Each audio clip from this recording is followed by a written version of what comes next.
Looking at P. Diddy's prolonged history of alleged violence dating back to the 90s after facing multiple lawsuits in recent months, alleging assault and other crimes, P. Diddy was indicted September 17th on charges of trafficking by force, racketeering, conspiracy, fraud, or coercion, and transporting. P. Diddy's attorney called it an unjust prosecution and said his client is an innocent man with nothing to hide. But P. Diddy's history suggests otherwise, and we're going to deep dive into that because when you really listen to some of the things that come out of his past, you're going to be like, It's shocking. Like, at the end of the day, we know this because you saw what happened with Kim Porter. They brought up the way that Kim Porter was left up in that house unresponsive. And we're going to get to that. And this is a sad situation. She should have never even been taken out like that. Like, at the end of the day, people knew it was going to come out one way or another. She shouldn't have left that party. And it's sad because she left behind her kids.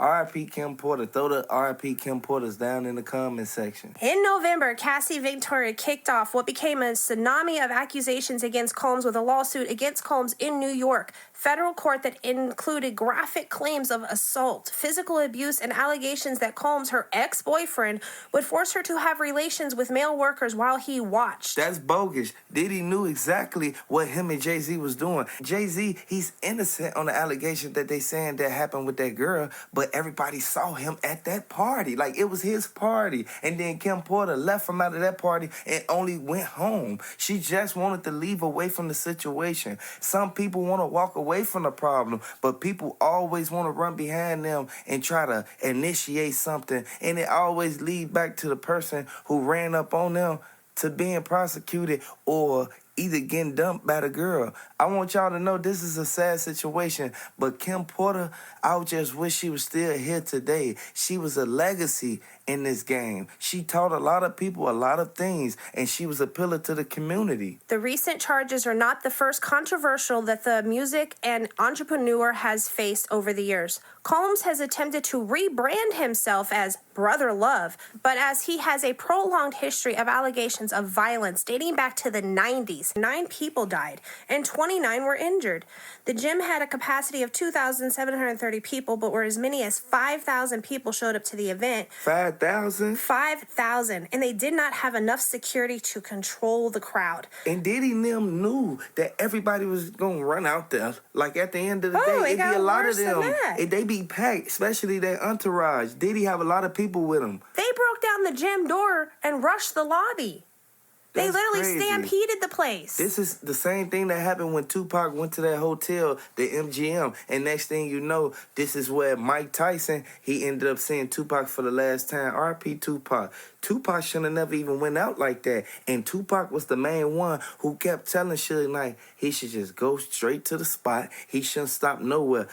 He ended up stopping at the light. The light was yellow at first, but then next thing you know, Suge Knight, he instantly hit the brakes. Next thing you know, this is where the girls start hollering out, Tupac, Tupac. They spotted him from that point on. They pulled right up on the side of him. And next thing you know, this is where Tupac instantly, he's not here with us right now. R.I.P. Tupac, man. R.I.P. Kim Porter. The resulting of that incident in 1991, Combs was cited for hiring inadequate, inexperienced security, and he settled out with a lawsuit. That lawsuit did not finalize until 2000. They had a lot of decision-making to make because of the family members of the attendees who had died. Jake's shooting in 1995, Combs and Death Row Records co-founder Suge Knight were once friends, but the animosity that fueled the violent rivalry between Death Row and Bad Boy started once Knight's friends and security guard Jake was killed outside an Atlanta nightclub after an argument with the Bad Boy camp. That's sad because P. Diddy's name is involved in a lot of stuff, and the feds, they looking at it as if he think he gonna get out actually scot-free from everything that was alleged. You cannot get away from these. You can't even get away from a crime if you did it 10, 20 years ago because the evidence still gonna come back and it's gonna point back to the person who was at the scene. Somehow or another, Combs has denied involvement in this shooting, which Knight reportedly held him responsible for. Mike Tyson already knew for a fact that Suge Knight was gonna eventually go to jail. He already said that Gene Deal was right there. Mike Tyson said he'll still do anything to protect Kim Porter. Diddy was the main one who gave Keefe D the money. He gave him $1 million to do that to Tupac. Tupac was a legend. R.I.P. Tupac. Drop the Tupacs in the comment section. Hit the like button if you think that Tupac, he could have still been here right now if this wasn't a part of one of Diddy's shenanigans. Or how about the attack on Steve in 1998? Combs and 2 other men attacked Steve Stout after the music executive enormously sent MTV a version of Combs and Nas' Hate Me Now music video, which contained a scene that P. Diddy wanted cut out. Diddy don't like stuff like that. He don't like when certain people be trying to go against his movement and what he got going on. Diddy knew for a fact that they was going to eventually charge him with something. It was too many crimes done. And they said the way that Kim Porter was right there telling him to stop doing it, she was trying to release her book, and then next thing you know, she gets sent up. Stout says that Combs and 2 men barged into his New York City office and attacked him with a champagne bottle. He was charged with second-degree assault and criminal mischief. Stout claims that his arm and jaw were broken in the attack, but Combs denies any bones were broken to MTV, also telling the network, "I basically went to his office, and what happened in his office, I can't really speak about it, but I can say this. The way I handled myself in his office was completely wrong, and I have since apologized to Steve about that, and I felt like, I just disappointed myself."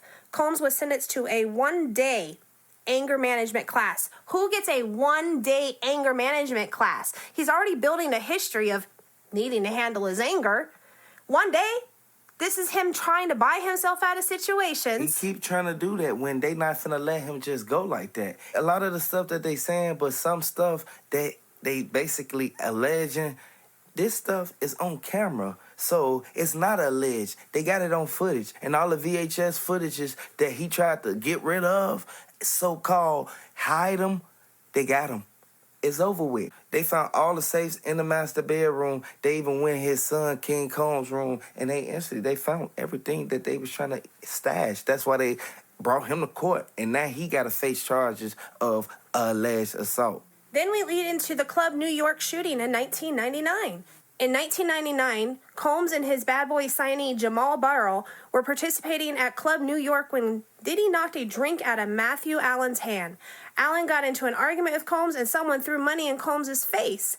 Allen also threatened Shine. Prosecutors alleged amid the fray, all 3 men drew guns, and Shine was shot 3 times in the crowded club. He still got locked up behind it, and Diddy told J-Lo she need to fall back and instantly had the gun. She was the one that brought the gun up in there. And a lot of people know for a fact, you cannot tell Gene Deal to stand right there and protect you and think that he ain't gonna say nothing years later. Them NDAs don't hold that long. Somehow or another, Combs was acquitted of all charges, while Shine was found guilty of 5 of his 8 charges and was sentenced to 10 years in prison. He made him take the rap when J-Lo was the one that brought it up in there. Just like J-Lo was the one who Diddy gave the phone call to as soon as he left Kim Porter's house. This is a sad situation because if him and Kim Porter never had that argument at Jay-Z party, she would have never left and she would have still been here with us today. Jaguar Wright said that J-Lo, she played a big part in this. And Jaguar Wright, she trying to get justice for everybody who they did that to. In 2013, Combs was allegedly involved in an altercation with J. Cole at a 2013 MTV VMA after party.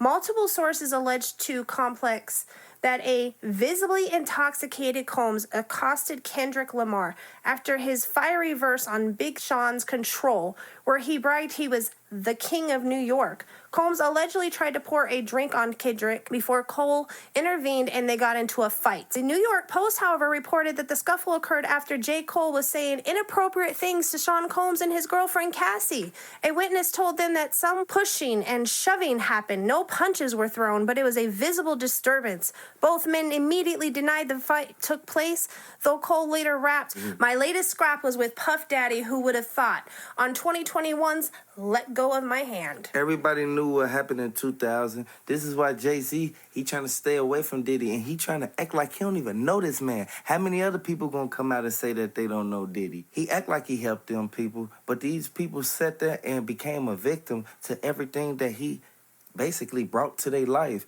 They weren't going through that before they met Diddy. Diddy was one of the main ones who he trying to get out this situation right now, and he really trying to plead and give them any information that they need just so that he can go free and go home to his kids. It's like he don't have no remorse for other people and their well-being. This is something that we really need to pay close attention to because Jay-Z denouncing him as a friend. Now, you really got to pay close attention to the people you keep around because y'all been through so much together. Y'all did so much for all these years.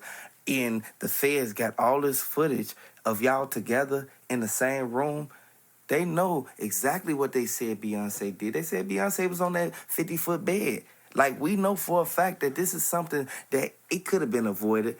This is why Rihanna, she trying to get in touch with everybody who was around it. That's why Rihanna trying to stay out the way. There's a lot of people who know for a fact they saw so many people there at that party, and then next thing you know, Jay-Z, he instantly tried to act like ain't nothing ever happened once Diddy came back. How could you sit there and run to the house behind this lady, R.P. Kim Porter, and then you go back to the party and not care what's going on with her, and then you go stand right outside her house acting like you don't know that this just went on when she was left unresponsive?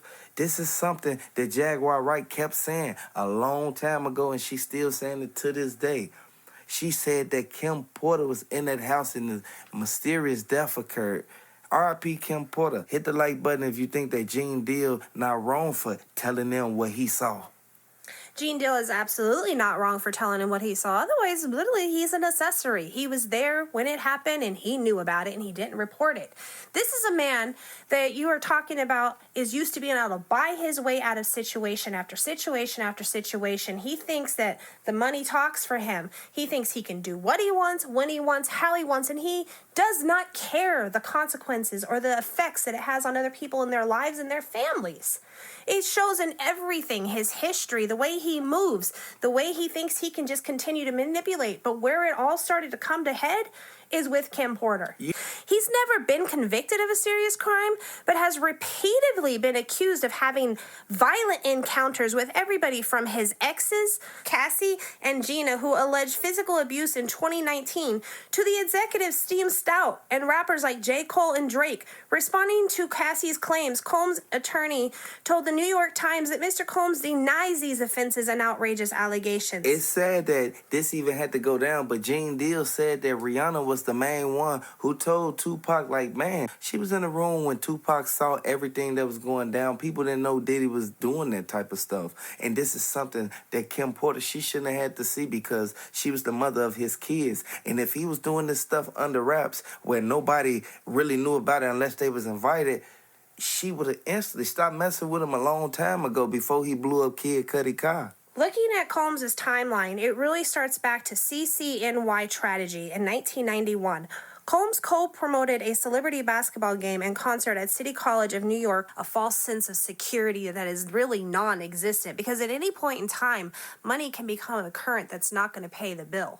Diddy thought that he was going to get out of this one. But Kim Porter, her legacy will live on. R.I.P. Kim Porter. Drop the Kim Porters down in the comment section. It's sad because Cat Williams said that Jay-Z went inside of Kim Porter's house right after she left that party. Diddy knew exactly what Jay-Z did. This is something that we all knew. It was going to come to the light one day.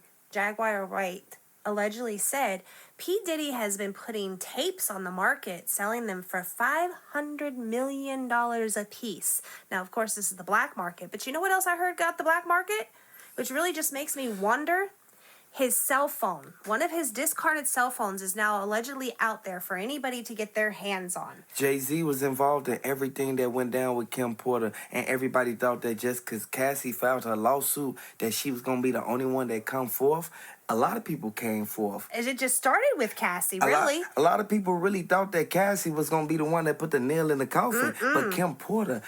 It was an undetermined death. Kim Porter wasn't even supposed to go out like that. Absolutely like at the end of the day, her She's supposed to be here for her kids. For real, her son's still trying to find out. I don't think Jay-Z is involved in what happened with that girl in 2000. But if they bringing up something from that long ago, it has to be some truth to something. Because otherwise we would have moved on and not necessarily forgotten, but come to some sort of peace about it. They're still looking for answers. Hopefully they can find them sooner or later. A lot of people know that Jay-Z is the main one who told them that Beyonce was going to be the one who actually, she wasn't going to say nothing. Like, at the end of the day, and Solange kept telling Beyonce, like, you need to tell Jay-Z to stop having them parties with Diddy because Diddy going to eventually go down. Diddy's sons, they already was prepared. They knew exactly what they was going to hear when they walked in that courtroom because the lawyer already FaceTimed them and let them know, like, everything is looking good. Your daddy, he going to eventually get out, but they going to eventually deny the bond. That's why when they walked out the front of the courthouse, they instantly, they had a frown on their face. Like, at the end of the day, but Kim Porter's son, he's still trying to figure out, like, what happened to his mother. He know that Jay-Z name was implemented in it. And you can't put yourself in certain situations if you know that you can't get yourself out of it. This is a revolving door. We have to really pay close attention to the people we keep in our circle because this is sad. As far as the courthouse situation, the lawyer really gave them false hopes because P. Diddy moved around, put a couple houses up for like sale, sold out his portion of a business, was trying to scrape together enough money to be able to say, here's more money than you could possibly ask for a bond. Please let me out. But they don't want to let him out because they're afraid that he's going to get out there and harass the witnesses and possibly put somebody at danger. There's over 120 lawsuits claimed against P. Diddy. Facts. Some of them may not be true, and he knows that. Yeah, so he's going to try to twist that and use that to his advantage. And if he could get to those, let's say 15 of them that may not have any truth behind them, it would probably scare a few others off as well. That's why Jay-Z keeping his distance, and he said that he denouncing anybody that's with Diddy. Like, at the end of the day, he don't care what pictures and videos he on. He already said he not involved in what happened in 2000. He not involved in none of the parties. He don't know Diddy no more. For you to say that about somebody, you have to really be looking at what they did, and you want to stay unconnected from that type of stuff. This is Jay-Z's lawyer really trying to give him an out, an alibi, an ace in the hole card. It's not going to work because the American people are not buying it. We have watched Jay-Z and P. Diddy support each other for years. There is no way you're going to tell me they weren't friends. Beyonce kept telling Kim Porter she didn't know what Diddy and Jay-Z kept going in the back of that room with the double doors for. But then when they finally went in there, they already knew. This is where they found the tapes at. And I want y'all to know, they said that Diddy had cameras in the wall. Like, at the end of the day, the Fed's not going to play no games because the footage, he was selling the footage while he was locked up and they got everything on camera.